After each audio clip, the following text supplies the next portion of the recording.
हाँ जी। क्या हाल है भाई, ठीक हो सब? चलो तो आज हम फिर अगला लेक्चर अपना स्टार्ट करते हैं, लेक्चर नंबर 8। लेक्चर 7 में जैसे आपको पता है कि हमने लास्ट लेक्चर में प्रॉब्लम्स करी थी। जो भी हमने इलेक्ट्रिक फील्ड पढ़ा, फोर्स पढ़ा, और हमने देखा कि भाई सुपरपोजिशन प्रिंसिपल कैसे अप्लाई हो जाता है और कैसे नेट इलेक्ट्रिक फील्ड फाइंड कर लेते हैं, न्यूट्रल पॉइंट कैसे फाइंड कर लेते हैं। और हमने सीखा था डाइपोल के बारे में, डाइपोल को इलेक्ट्रिक फील्ड में रखो, टॉर्क लगता है। तो वो सब चीज़ें आपने लास्ट के 2 लेक्चर में सीखी थी। ये सारे टॉपिक ना तुम्हारे बोर्ड एग्जाम्स के लिए बड़े ज़्यादा इंपॉर्टेंट है। अगर किसी ने अभी तक वो लेक्चर नहीं देखा, लेक्चर नंबर 6 एंड 7, तो जाके देख लो, प्लेलिस्ट में तुम्हें मिल जाएगा। अब हम करने वाले हैं अगला topic, which is about continuous charge distribution. ये कॉन्टिन्यूस चार्ज डिस्ट्रीब्यूशन क्या होती है, इसके बारे में पहले हम डिस्कशन करेंगे। फिर हम देखेंगे कि अगर हमारे पास एक सर्कुलर लूप है, सर्कुलर लूप मतलब जैसे कि एक सर्कल जैसी लूप, वायर है, ठीक है, सर्कल जैसी, फॉर एग्जांपल रिंग है, या ये मैंने जैसे कड़ा डाला हुआ है, कड़ा है, रिंग है। इस तरह की लूप को हमने चार्ज दे दिया, तो उसके एक्सिस पे किसी पॉइंट पे कितनी इलेक्ट्रिक फील्ड होती है, उसको कैसे फाइंड करते हैं, ये हम आज के लेक्चर में सीखेंगे। तो कुछ बेसिक बेसिक चीज़ें ही हैं और इम्पॉर्टेंट है ये भी टॉपिक, सारे इंपॉर्टेंट होते हैं वैसे टॉपिक। बाकी इस लेक्चर के एंड में थोड़ा बताऊंगा कि किस तरह के 1 मार्क क्वेश्चन बनेंगे, क्योंकि अभी आपको पता ही है कि सीबीएसई पैटर्न में भी और पंजाब स्कूल एजुकेशन बोर्ड में भी, सारे बोर्ड्स में आने वाले टाइम में हो सकता है सिर्फ ऑब्जेक्टिव टाइप क्वेश्चन ही आए। तो आपको टॉपिक को बड़ी डिटेल में समझना है। देखो, समझना जरूरी है। डेरिवेशंस हो सकता है टर्म 1 में ना आए, सीबीएसई ने तो क्लियर कर ही दिया कि टर्म 1 में सिर्फ ऑब्जेक्टिव टाइप क्वेश्चन आएंगे, बाकी बोर्ड्स भी धीरे धीरे कर देंगे।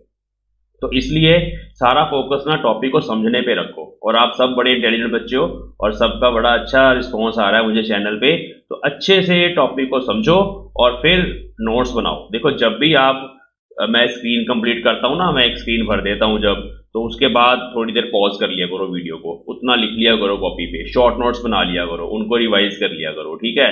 और ऐसे ही तुम्हें लेक्चर की डिस्क्रिप्शन में भी लेक्चर नोट्स मिल जाएंगे। और जिन बच्चों ने अभी तक टेलीग्राम ग्रुप नहीं ज्वाइन किया हमारा, वो कर लो। और प्लेलिस्ट अपनी जो इलेक्ट्रोस्टैटिक्स की 2021 की अभी चल रही है उसको देख लो, सारा सिलेबस हम कंप्लीट करेंगे। तो चलिए आज का लेक्चर स्टार्ट करते हैं।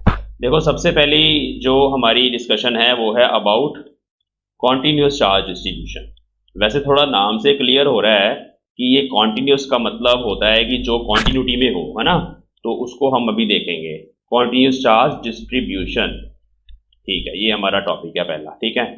चलो देखो, हमने अभी तक जो चार्जेस पढ़े ना, ऐसे पढ़ा कि ये पॉइंट चार्ज है जी Q1, एक यहाँ थोड़ा रख दिया, दूसरा पॉइंट चार्ज Q2, एक यहाँ रख दिया, तीसरा पॉइंट चार्ज Q3। ये चार्जेस ना एक दूसरे से काफी दूरी पे है, एक यहाँ बैठा है, एक वहां बैठा है, बहुत ज्यादा डिस्टेंसेस हैं।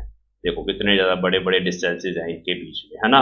अब चार्ज का जो अपना साइज है वो काफी छोटा है और ये जो डिस्टेंस है वो काफी बड़ा है।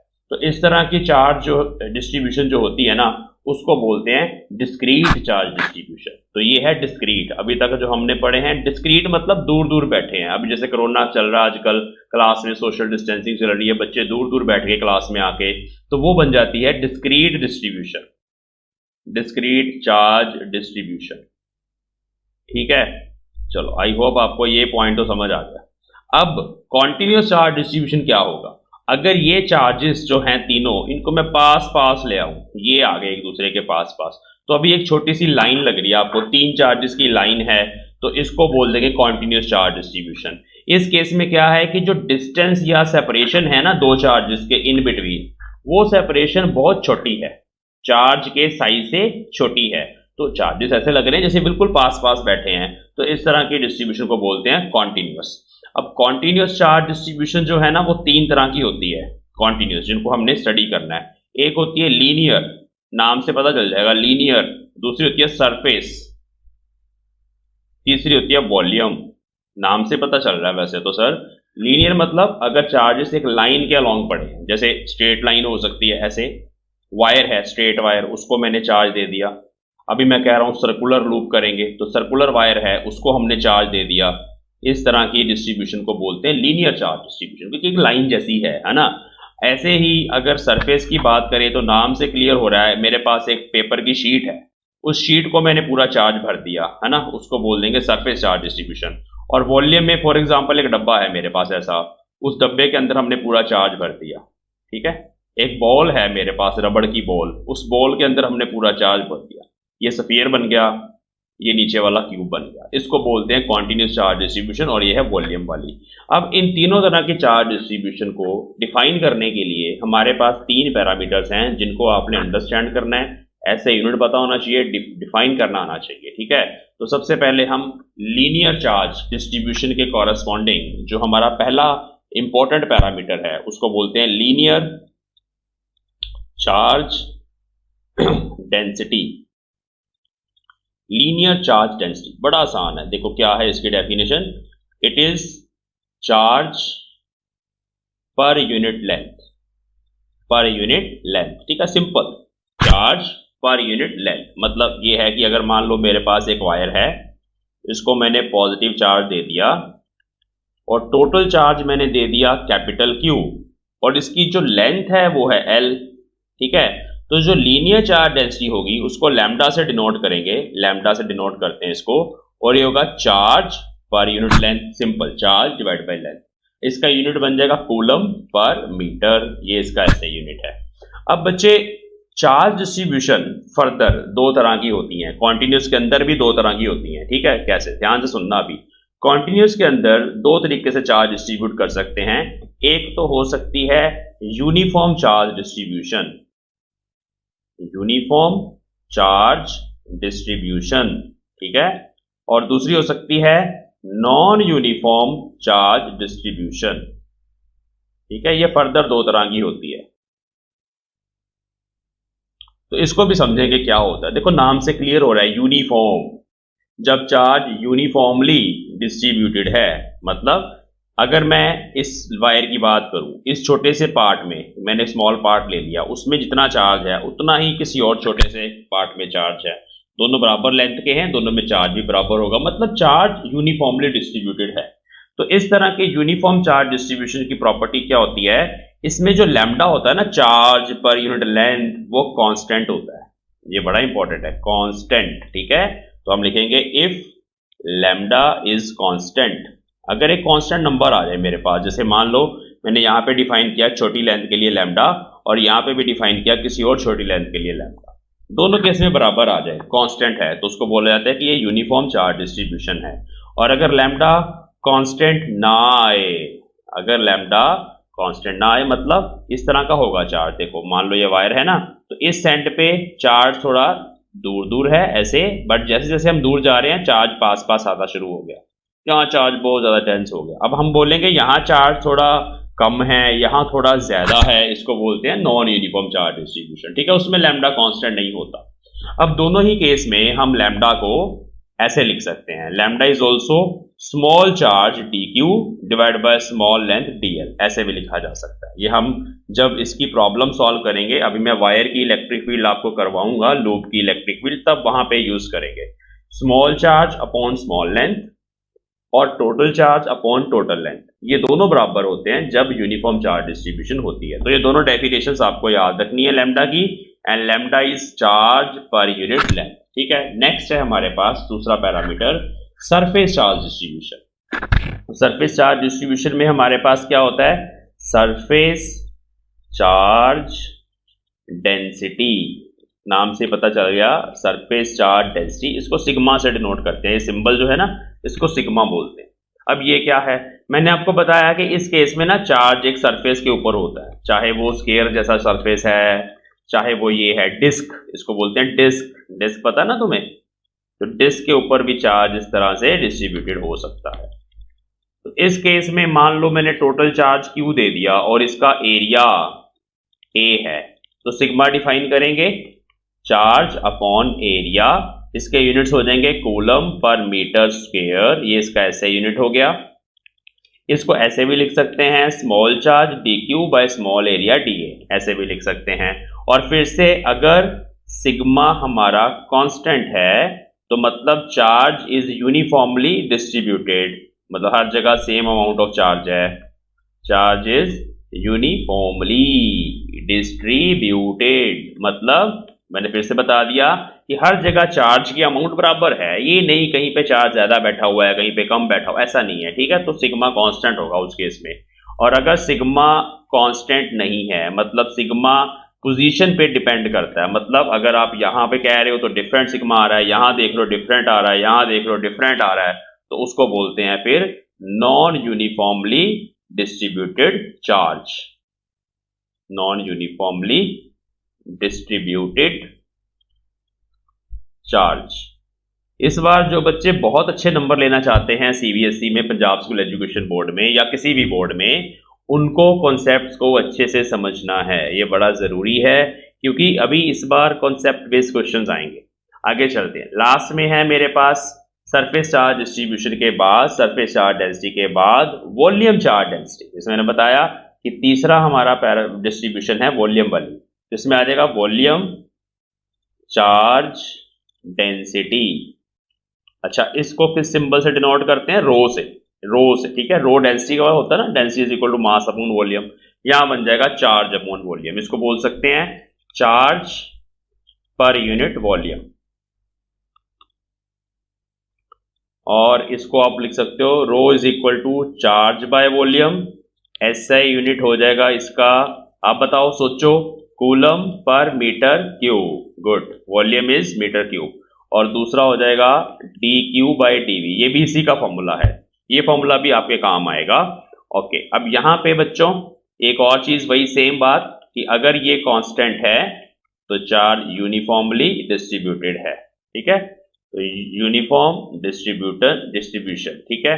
और अगर ये कांस्टेंट नहीं है, ये पैरामीटर, तो चार्ज नॉन यूनिफॉर्मली डिस्ट्रीब्यूटेड है। मतलब अगर एक बॉल है, उस बॉल के अंदर कहीं पे सेंटर पे चार्ज थोड़ा ज्यादा है, जैसे जैसे सेंटर से बाहर की तरफ आ रहे हैं, सरफेस की तरफ आ रहे हैं, चार्ज कम होता जा रहा है, तो उसको बोलेंगे नॉन यूनिफॉर्म चार्ज डिस्ट्रीब्यूशन, उसमें रो कांस्टेंट नहीं होगा। और अगर ऐसा नहीं है, हर जगह सेम चार्ज की अमाउंट है पर यूनिट वॉल्यूम, तो रो कांस्टेंट होगा। अब बात यह है कि सर कॉन्टिन्यूस चार्ज डिस्ट्रीब्यूशन तो आपने बता दी 3 तरह की है, इसमें इलेक्ट्रिक फील्ड कैसे फाइंड करते हैं, तो वो भी हमें समझना है। देखो, हमारे पास मान लो एक वायर है इस तरह की, इस वायर पे चार्ज है। ये जस्ट आपको थोड़ा सा समझना है एक पॉइंट, और कुछ नहीं करना, क्योंकि इसको हमें यूज करेंगे इस कॉन्सेप्ट को। तो यहाँ पे इस वायर के ऊपर टोटल चार्ज Q है, इसकी लेंथ L है, ठीक है। ये टोटल लेंथ इसकी जो है वो L है। अब आपको बोल दिया बच्चों कि भाई इस वायर की इलेक्ट्रिक फील्ड यहाँ पे कोई P पॉइंट है, वहां पे कितनी होगी।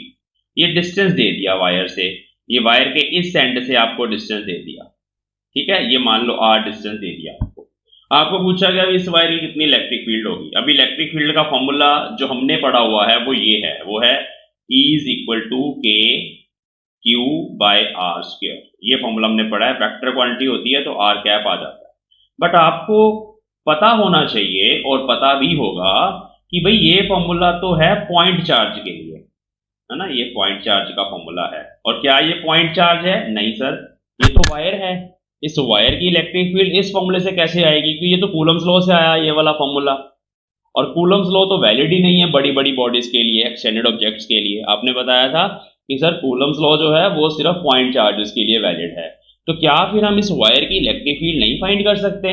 कर सकते हैं, वी कैन डू दैट। कैसे करते हैं वही मैं टेक्निक आपको बताने वाला हूं, और उसी टेक्निक को हम नेक्स्ट डेरिवेशन में यूज करेंगे। देखो क्या किया जाता है, हम यहां पे कहीं पे ना small charge, point charge dq मान लेते हैं, dq कंसिडर कर लेते हैं कहीं ना कहीं।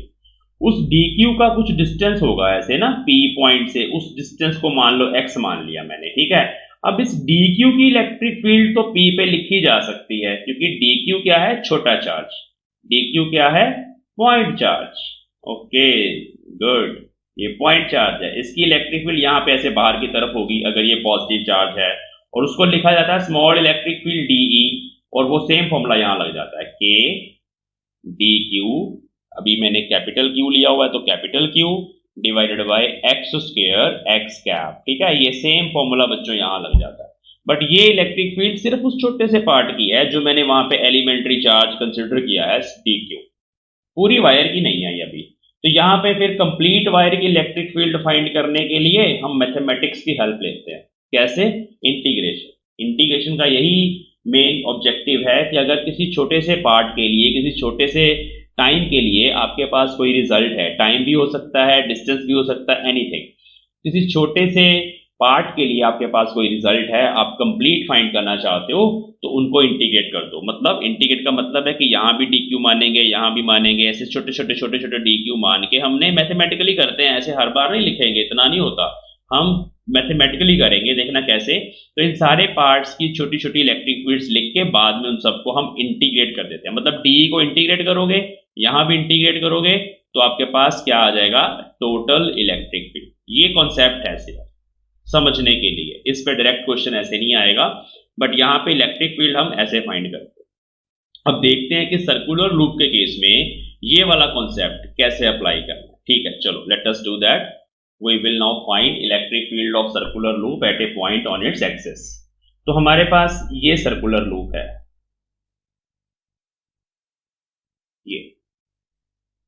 ये इसका सेंटर है,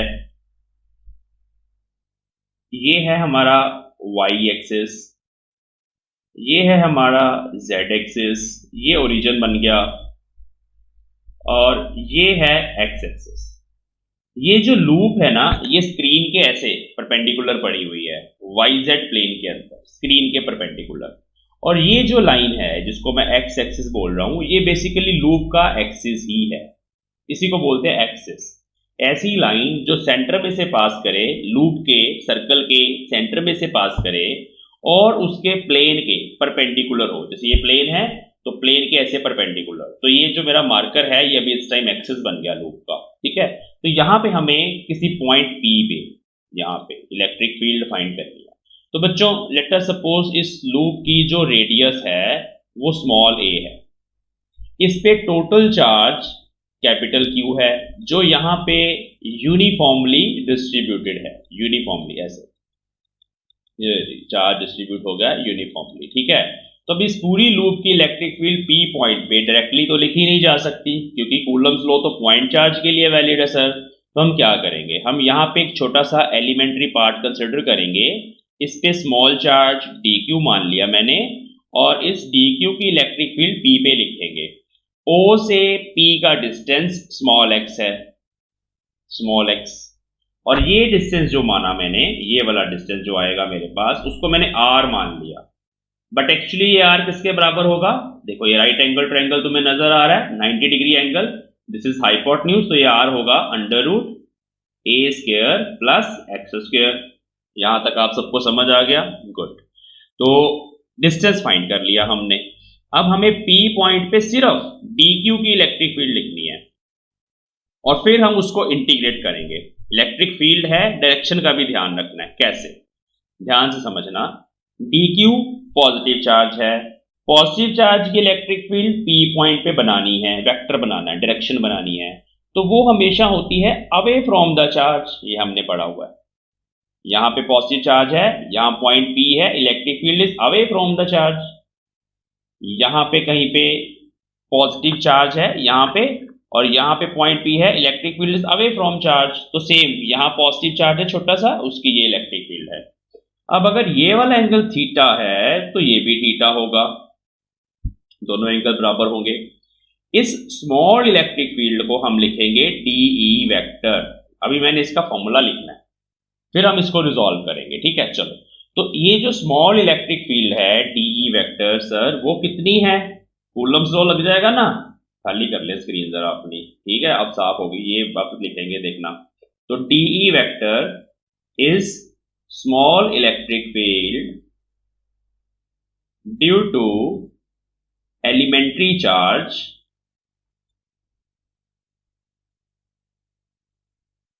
dq, और वो होगी DE vector is equal to k is 1/4 pi epsilon naught, उसको k लिखेंगे, into charge dq divided by distance square. This is the distance between charge and point, means r square, और direction उसकी ये वाली है बच्चों। इस डायरेक्शन को कैसे लिखें, यहां m लगा दो, तो डायरेक्शन लिख दो अलोंग PM वेक्टर, ऐसे डायरेक्शन लिख देनी आपको।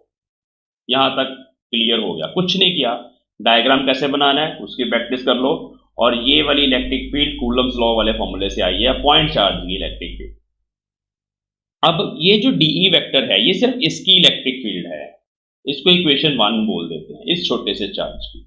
अगर मैं बिल्कुल ऑपोजिट एक और छोटा सा dq सेम अमाउंट का चार्ज मान लूं तो उसकी भी इलेक्ट्रिक फील्ड P पॉइंट पे लिखी जा सकती है। वो कितनी आएगी, देखो ये डिस्टेंस फिर से R आएगा मेरे पास, राइट एंगल ट्रायंगल फिर से बन रहा है वैसा ही, ये R भी under root a square plus x square ही है, उसको हम यहाँ पे पुट करेंगे बाद में। और ये इलेक्ट्रिक फील्ड भी ऐसे चली जाएगी क्योंकि पॉजिटिव चार्ज है, अवे फ्रॉम द चार्ज चली जाएगी, उसको भी DE वेक्टर बोलेंगे। ये वाला एंगल भी सेम थीटा होगा तो ये भी सेम थीटा बनेगा, ठीक है।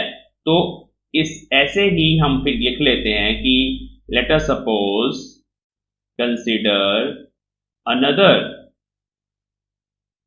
एलिमेंट्री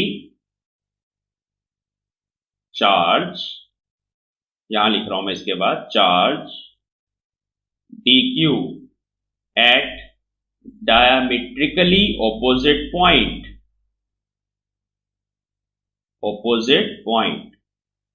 ठीक है। It's electric field at P, same formula, ठीक है। इसको चाहे तुम DE1 बोल दो, 1 बोल देते, उसको DE2 बोल दो, दूसरे वाले की है ना। तो DE2 is K dq by R square, बस इसकी डायरेक्शन P से N की तरफ, ये PN वेक्टर अलग से है तो इसकी डायरेक्शन अलोंग PN वेक्टर ऐसे लिख देंगे, ठीक है, अलोंग PN वेक्टर। चलो तो ये इक्वेशन 2 होगी मेरे पास। अब इन दोनों को हम देखेंगे रिजॉल्व करके कि भाई नेट इलेक्ट्रिक फील्ड किधर आनी चाहिए। अगर सिर्फ ये दो छोटे छोटे पार्ट मान लिए, इन दोनों की इलेक्ट्रिक फील्ड किधर जा रही है, देखो ये DE वेक्टर, इसका कंपोनेंट इस डायरेक्शन में आएगा DE1 cos थीटा, क्योंकि ये थीटा एंगल बन रहा है, ये वेक्टर है, वेक्टर का component along this direction will be cos component, और नीचे की तरफ बन जाएगा DE1 sin थीटा। ऐसे ही ये DE2 है, इसको DE2 बोला, तो इसका एक कंपोनेंट मैं स्काई ब्लू कलर से बना रहा हूं, वो इस डायरेक्शन में ही आएगा, वो इसमें ऐड हो जाएगा, DE2 cos थीटा इसी में ऐड हो जाएगा। दूसरा कंपोनेंट ऐसे ऊपर परपेंडिकुलर चला जाएगा, उसको बोल देंगे DE2 sin थीटा। ये दोनों कंपोनेंट्स आपस में कैंसिल हो जाएंगे, क्यों? क्योंकि DE1 का मैग्नीट्यूड DE2 के मैग्नीट्यूड के बराबर है, सिर्फ जो मैग्नीट्यूड की बात करें तो बराबर है, तो इसलिए ये ऑपोजिट भी हैं दोनों वेक्टर्स और इनके मैग्नीट्यूड बराबर हैं, तो ये हो जाएंगे कैंसिल। क्या बचा फिर हमारे पास सिर्फ और सिर्फ ये कॉस कंपोनेंट्स बचे। तो देयरफॉर नेट इलेक्ट्रिक फील्ड, एक लाइन लिख लेते हैं, इफ वी रिजॉल्व, या ऐसे लिख लेते हैं, resolving DE1 vector and DE2 vector, sign components get cancelled, sine components हो गए जी cancelled, and cos components added.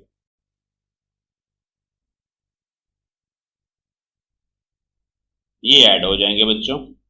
तो हमारे पास अब 2 की इलेक्ट्रिक फील्ड ऐड हो रही है, तो अगर मैं टोटल लूप की इलेक्ट्रिक फील्ड की बात करूं तो एडिशन मतलब इंटीग्रेशन, समेशन कॉन्टिन्यूस डिस्ट्रीब्यूशन के लिए इंटीग्रेशन में चेंज हो जाती है, तो ऐसे आंसर आएगा E net, therefore E total, total electric field या E total लिख लेते हैं इसको, is integration of cos components of DE vector. तो DE cos थीटा की इंटीग्रेशन कर लिया अब आपको, बस बड़ा आसान है, DE की वैल्यू ऊपर से कहीं से भी पुट कर लो, cos थीटा ट्रायंगल से निकाल दो और आंसर आ जाएगा, ठीक है। देखो कैसे होगा, इंटीग्रेशन का साइन एज इट इज, ये DE की वैल्यू है, इसको यहां लिख लेंगे K dq by R square, cos theta की वैल्यू इस ट्रायंगल से निकालेंगे बेस अपॉन हाइपोटेन्यूज, तो base is x, hypotenuse is R, ठीक है। अब इसमें देखो आप कि K कांस्टेंट है, वो इंटीग्रेशन से बाहर आएगा, x ये डिस्टेंस है वो भी कांस्टेंट रहेगा। जब आप ऐसे इसको इंटीग्रेट करोगे, मतलब छोटे छोटे पार्ट्स की इलेक्ट्रिक फील्ड्स को ऐड करोगे, तो x नहीं चेंज होगा, x विल बी कांस्टेंट, वो बाहर आ जाएगा, और इवन r जो है वो भी चेंज नहीं होगा, तो यहाँ x और r भी कांस्टेंट्स हैं, तो x भी बाहर आ जाएगा और r क्यूब भी बाहर आ जाएगा। तो ये स्टेप्स आपको लर्न करने हैं कि क्या क्या कांस्टेंट है, समझ भी आपको आ रहा है डायग्राम देख के। बेसिकली क्या हो रहा है कि इस लूप को जब हम छोटे छोटे पार्ट्स की इंटीग्रेशन करके टोटल इलेक्ट्रिक फील्ड फाइंड कर रहे हैं, तो उस प्रोसेस में x और r दोनों कांस्टेंट्स हैं, वो इंटीग्रेशन से बाहर आएंगे, तो अंदर सिर्फ dq बचेगा। तो dq इज स्मॉल चार्ज, उसको जोड़ दिया मैंने, टोटल चार्ज कर देना तो वो q बन जाएगा। Integration of dq is q, ये तो आपने पढ़ा होगा, integration of dx is x, ऐसे ही dq की इंटीग्रेशन q। तो आंसर आ गया k x capital Q by r Q, ये आंसर है जी इसका। अब यहाँ r की वैल्यू को under root A square plus x square put करना है, जरूरी पुट करना है, क्योंकि आपको रेडियस और ये डिस्टेंस दिया होगा न्यूमेरिकल्स में, ठीक है। तो यहाँ पे पुट करेंगे नीचे, तो हमारे पास इलेक्ट्रिक फील्ड का आंसर आएगा के एक्स क्यू अपॉन आर, क्या है, आर है ए स्क्वायर प्लस एक्स स्क्वायर की पावर 1/2, तो यहाँ 3 भी है, तो ये हो जाएगा 3/2, और इसकी डायरेक्शन है एक्स एक्सिस वाली, ये डायरेक्शन के लिए मैंने यूनिट वेक्टर लगा दिया। This is answer of this problem कि एक्स डिस्टेंस पे सर्कल के सेंटर से एक्स डिस्टेंस पे एक्सिस के ऊपर ये इलेक्ट्रिक फील्ड होती है। चलो इस फॉर्मूले को अगली शीट पे लिख लेते हैं। आप यहाँ पे स्क्रीन को पॉज करके इतने नोट्स पहले कॉपी पे बनाइए, 5 से 7 मिनट लगेंगे, फिर उसके बाद आप यहाँ पे पॉज करके ये रिजल्ट लिख लीजिए अपनी कॉपी पे। नोट्स बड़े जरूरी हैं, अपने हाथों से जब तक एक बार फिजिक्स को ना लिखो नहीं होती, नहीं समझ आती, भूल जाते हैं एक्सप्रेशंस, ठीक है।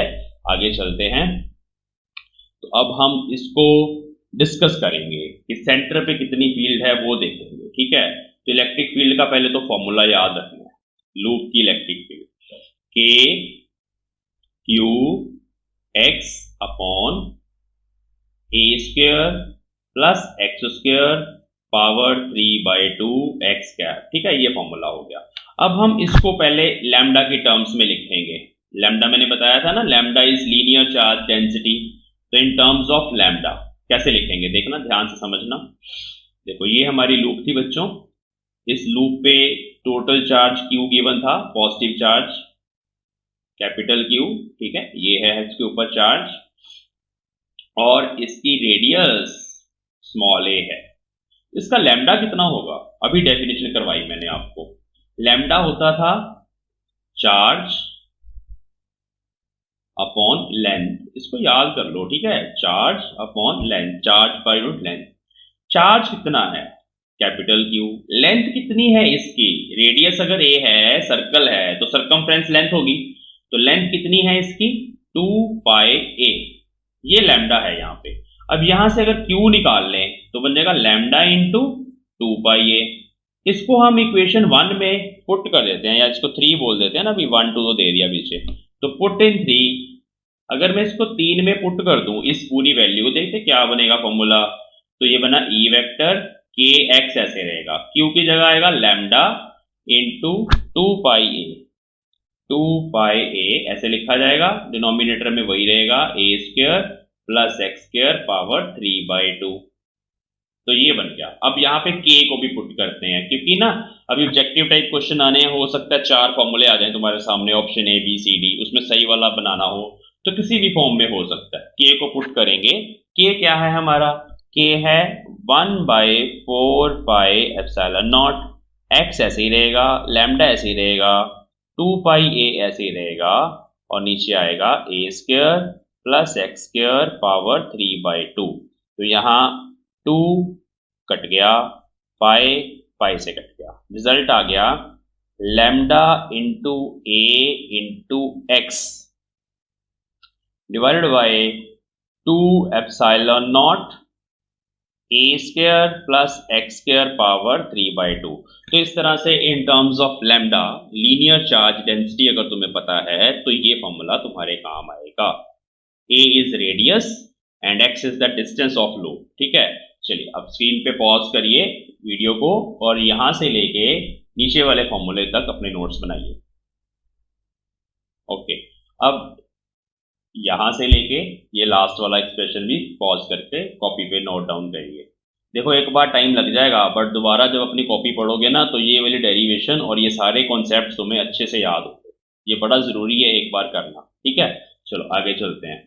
अब हमें और क्या करना है, हमें देखना है कि एक्सिस पे तो फील्ड पता लग गई, सेंटर पे कितनी है। तो ये इसका स्पेशल केस है। दो स्पेशल केसेस हैं, दोनों डिस्कस करेंगे। तो पहला स्पेशल केस है एट सेंटर ऑफ लूप। ये है जी हमारी लूप, ये था हमारा एक्स, ये था सेंटर, यहां था पॉइंट पी। पॉइंट पी को उठाया, सेंटर पे ले आए, तो एक्स हो जाएगा 0। तो सेंटर ऑफ लूप पे एक्स 0 है। इस एक्स को इलेक्ट्रिक फील्ड के फॉर्मूले में पुट कर दो 0। कहाँ है फॉर्मूला, याद करना भी formula, k Q x upon a square plus x square power 3/2। तो एक्स तो ऊपर ही आ रहा है, इसको 0 पुट कर दिया तो ई 0 हो जाएगा। तो इलेक्ट्रिक फील्ड लूप के सेंटर पे 0 होती है। ये भी ऑब्जेक्टिव टाइप क्वेश्चन बन गया। 4 ऑप्शन आ जाएंगे, उसमें सही वाला बताना है। तो electric field at the centre of loop is 0। ठीक है, ये हो गया हमारे पास। ठीक है, नेक्स्ट दूसरा case, at a point very far away from the loop. अब ये पॉइंट जो है ना काफी दूर है, फार अवे का मतलब क्या होता है, at a point very far away from loop. ये है जी हमारी लूप, यहां बनाते हैं, ये है हमारी लूप। ठीक है, लेकिन पॉइंट यहां है, ये बहुत दूर चला गया यार, यहां चला गया पॉइंट। ठीक है, अब ये x और ये तुम्हारा a, तो यहां अभी क्या होगा, x जो है वो a से काफी बड़ा है। तो भाई साहब क्या करना है फिर, इस x को डिनोमिनेटर में निगलेक्ट कर दो। किसके डिनोमिनेटर में, देखो ये फॉर्मूला है, अब याद करो फॉर्मूला। आप सोचो क्या था फॉर्मूला, मैं साथ साथ लिखता हूं, आप सोचो। फॉर्मूला था k Q x upon a square plus x square power 3/2। अब यहाँ पे ना आपको सारे फॉर्मूले नहीं याद करने, आपको एक ही याद करना है, बाकी आपको मैनिपुलेशन आनी चाहिए इस फॉर्मूले से दूसरा कैसे बनाना है। ठीक है, चलो। तो अब यहाँ पे हमने क्या करना है बच्चों, हमें यहाँ पे x को a से काफी बड़ा है ना, तो a को निगलेक्ट कर देना। यहाँ पे a छोटा है, तो neglecting radius of loop which is a। यहाँ पे a को 0 पुट कर दो, तो बाकी क्या बचा, इलेक्ट्रिक फील्ड आ गई जी के क्यू एक्स अपॉन, ये नीचे जब इसको 0 पुट करोगे आप, एक्स स्क्वायर है, ये 2 से कैंसिल होगा, नीचे बचेगा एक्स क्यूब। ये वाला एक्स, एक एक्स यहाँ पे काट देगा, तो आपके पास आ जाएगा के क्यू बाई एक्स स्क्वायर। ये तो पॉइंट चार्ज वाला फॉर्मूला है। पॉइंट चार्ज का फॉर्मूला याद कर लो, ध्यान से उसको याद रखो, बड़ा इंपॉर्टेंट है। तो के Q by x square, x is the distance. मतलब यहां से देख रहे हो भाई तुम इस लूप को, तो छोटी सी नजर आएगी ना पॉइंट चार्ज जैसी। देखो रिजल्ट भी पॉइंट चार्ज वाला ही आ गया तुम्हारे पास। तो कोई भी कॉन्टिन्यूस चार्ज डिस्ट्रीब्यूशन जब काफी फार अवे चले जाते हो तो पॉइंट चार्ज जैसा रिजल्ट देती है। ये भी एक पॉइंट, इसको याद रखना। तो it is like a point charge, यहां लिख देते हैं लाइक ए पॉइंट चार्ज। चलो जी, ये भी हो गया। एक और ऑब्जेक्टिव टाइप क्वेश्चन आपको बताते हैं। यहां पे सेंटर पे field 0, number 1। Number 2, far away चले जाएंगे तो इलेक्ट्रिक फील्ड पॉइंट चार्ज जैसी होगी। दूसरा ऑब्जेक्टिव क्वेश्चन। नंबर 3, ग्राफ कैसा है इलेक्ट्रिक फील्ड का, ग्राफ, इलेक्ट्रिक फील्ड का ग्राफ देखेंगे। उससे पहले हम थर्ड केस भी कर लेते हैं। थर्ड केस है एट इन्फिनिटी, काफी दूर चले गए हम, अगर बहुत दूर, एक्स बहुत ही बड़ा है, तो अब क्या करेंगे, ये वाला जो फॉर्मूला हमारा आया पॉइंट चार्ज वाला, इसमें अगर तुम x को इन्फिनिटी पुट कर दोगे इलेक्ट्रिक फील्ड 0 आ जाएगी। मतलब फॉर अवे जाके इन्फिनिटी पे इलेक्ट्रिक फील्ड 0 आती है। चलो, अब इसका ग्राफ कैसा है देखो। ये हमारा एक्सिस है जिसको हमने एक्स एक्सिस बोला। ये ओरिजिन है जहां पे लूप का सेंटर है, इसको मैं सेंटर भी लिख देता हूं, लूप का सेंटर है। तो सेंटर पे फील्ड 0 आ रही है, काफी दूर चले जाएंगे तब भी ऑलमोस्ट 0 ही हो रही है। बट इसमें ना एक ऐसा पॉइंट होता है जहां पे इलेक्ट्रिक फील्ड मैक्सिमम होती है, तो ग्राफ ऐसा बनेगा।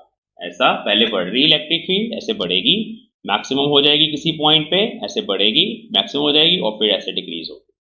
तो राइट साइड पे इलेक्ट्रिक फील्ड इस तरफ आएगी और लेफ्ट साइड पर भी सेम ऐसा ही ग्राफ बनेगा। क्या, अब अगर आप देखोगे डायरेक्शन भी बनानी है, लेफ्ट साइड पे इलेक्ट्रिक फील्ड लेफ्ट की तरफ होगी, डायरेक्शन का भी ध्यान रखना है, तो ये ग्राफ ऐसे उल्टा बना देते हैं ऐसे।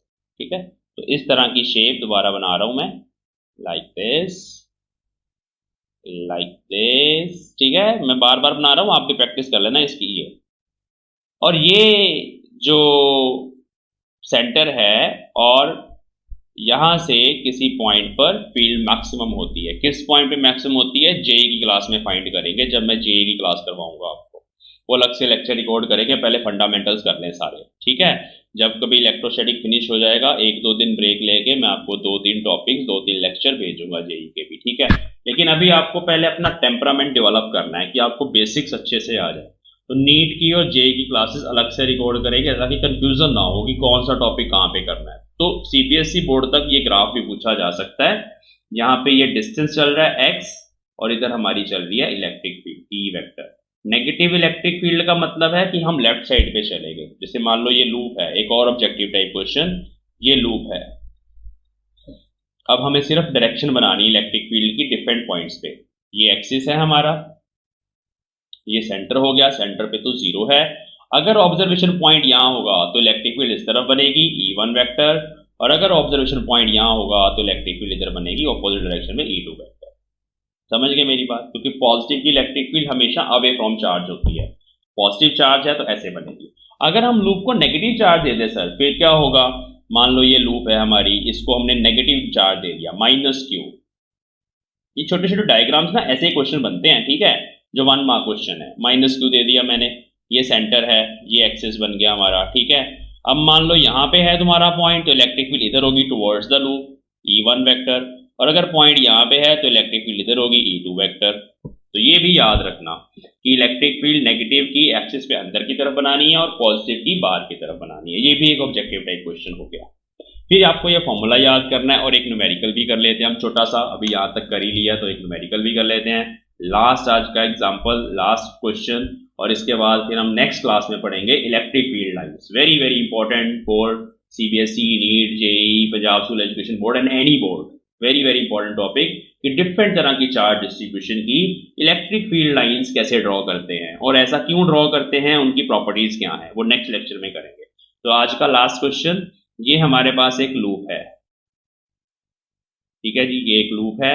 यहाँ पे पॉइंट है सेंटर वाला, ये रेडियस r है, कैपिटल R, ठीक है, और ये पॉइंट P है, ये भी कैपिटल R डिस्टेंस पे है। एक छोटा सा क्वेश्चन, ठीक है, इसको मैंने पॉजिटिव चार्ज दे दिया।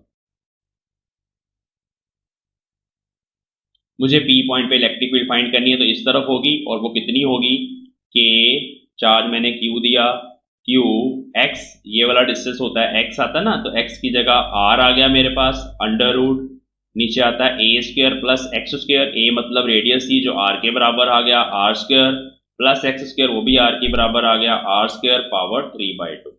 ये आंसर है, इसको थोड़ा सिंप्लीफाई कर लो, k q r upon 2r square, तो 2r स्क्वायर पावर 3/2, ठीक है जी। तो ये हमारे पास आ जाएगा k q upon 2 raise to power 3/2, अलग कर दो, r का क्यूब बचेगा, एक r ऊपर है, ये r इससे कटेगा स्क्वायर, तो आंसर आ गया k q upon 2 raise to power 3/2 r square. तो इस तरह के क्वेश्चन भी आ सकते हैं जिसमें फॉर्मूला डायरेक्टली अप्लाई करना होगा। फॉर्मूला याद करना बड़ा जरूरी है, शॉर्ट नोट्स बना लो अपने, और ये सारे रिलेशन एक जगह पे लिख लो इकट्ठी। अगर तुमने साथ साथ ये वाली नोटबुक बना ली इस 6 महीने में, तो जेई नीट के लिए उसको रिवाइज कर जाना, इसी में से क्वेश्चन आएंगे। दिक्कत ये होती है कि लास्ट में जाके बच्चों को रिलेशंस ही याद नहीं होते, क्योंकि रिवीजन नहीं होती। रिवीजन तब होगी जब एक जगह पे सारे फॉर्मूले इकट्ठे लिखे होंगे, एक जगह पे सारे रिजल्ट्स लिखे होंगे। तो चलिए, wish you all the best. ये लेक्चर हमारा यहाँ पे फिनिश होता है, हम अगली क्लास में मिलेंगे। अगली क्लास में मैं आपको इलेक्ट्रिक फील्ड लाइंस का टॉपिक करवाऊंगा। मैं डेली आपको ऐसे ही लेक्चर सेंड करूंगा, और मैं सिर्फ एक चीज़ चाहता हूं आपसे कि आप लेक्चर कंप्लीट देखें, उसको अच्छे से समझें। कोई डाउट आए तो मेरे से मैसेज टेलीग्राम ग्रुप में या कमेंट सेक्शन में आप लिख सकते हैं। अगर वीडियो अच्छी लगे तो कमेंट सेक्शन में तब भी अपना रिव्यू दें, और अपने फ्रेंड्स के साथ इसको शेयर करें, ठीक है। बस यही मुझे चाहिए, तो आप प्लीज़ इस वीडियो को अच्छे से देखिए, समझिए, और हम नेक्स्ट क्लास में मिलते हैं। Thanks for watching.